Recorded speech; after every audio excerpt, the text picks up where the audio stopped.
So Rust on Bone is literally a psychological thriller. It is about a therapist who is trapped in her office by a stranger who wants answers to his life, and she has to use every skill she has to get out of that space alive. And it's a lot of fun. I've been in therapy, and what I find really interesting about that process is they're listening to everything you say, and they're trying to glean information out of it. And so it's sometimes a game of 3D chess for them. And then if you have a hostile patient who, even if they're in trauma, it's a bit of a give and take of trying to figure out, what information you can get from them and how you can help them. And that's the point of it in a normal therapy session. In this particular instance, it's a little bit different because the stakes are higher. It's not her usual client, it's someone she doesn't know.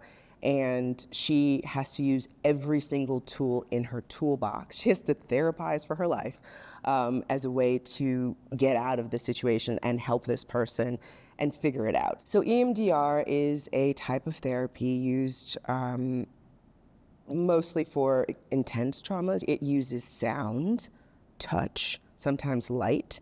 And the idea of it is our memories are these places in our brain where sometimes the most traumatic ones are sort of these stuck points.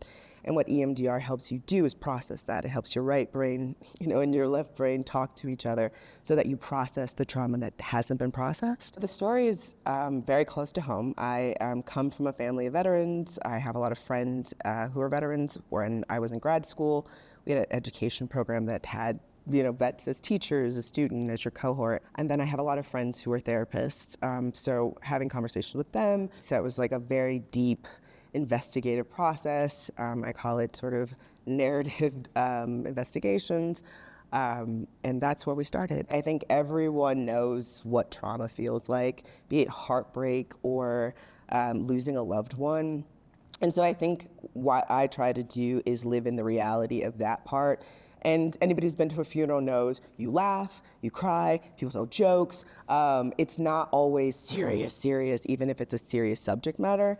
And so I try to infuse humor and have lighter moments, but really spend more time on making sure we're all grounded in the reality and the truth of somebody's emotional truth. But I know that, people have their triggers, and loss, death, or stress. I know people who've been in hostage situations. This could be triggering. So I want to make sure that I'm approaching the material in a respectful way, and also respecting my audience and the actors and making sure that we have fun. But it's not just a roller coaster of torture, that it really is a fun ride all the way through. This week has been incredible. In only a couple of days, I have been able to crack a few scenes that I've been banging my head on. Having a cast, having directors, having a dramaturg is such a gift, especially now, where new work is not necessarily being done, it's not a given. Having a summit like this, so many of those places are gone now. So I feel really blessed.